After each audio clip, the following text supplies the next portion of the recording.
up? Welcome back to Multi-Talented. I'm the mechanic, and today we're going to be making an experiment called Magic Colors. So here are the ingredients. You'll need a big bowl, some water, a tissue, and some markers. You can use any marker you want, but I'm using washable. So let's get started.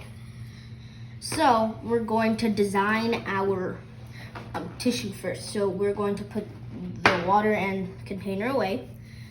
The tissue, we're going to fold it in half. So on this side, it has to be black, which is in front of you. You can make any design I want. I'm going to make a happy face.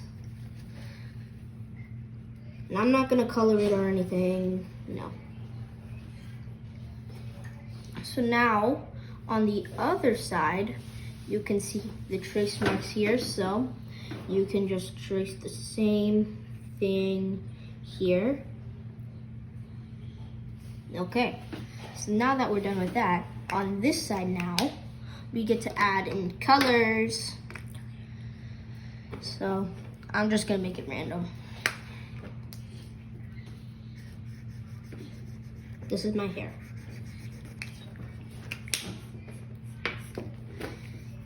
Now this is going to be the face color. Got a little bit tanned.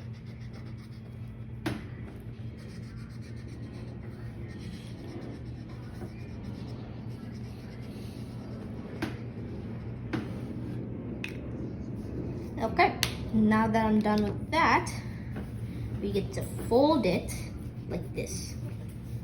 Now we're gonna put this to the side. And now what we're gonna do with the bowl is we're gonna add the water to it.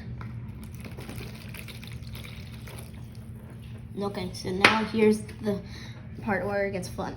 We're going to put the tissue in the water and watch what happens. Whoa, look at that. And after when it goes into the water, I'm using washable, so after when it touches the water, it just evaporates away.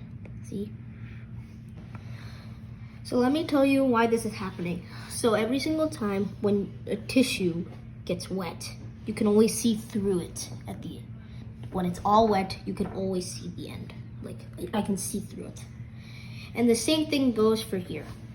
Just the top part, the colors don't do the same thing. They just stay there. So that the black just goes away and merges with the colors on the back. So it makes that design that you showed. Well, that is it for today's video. I hope you liked it. Please subscribe, like, and turn on that notification bell. Well then, bye!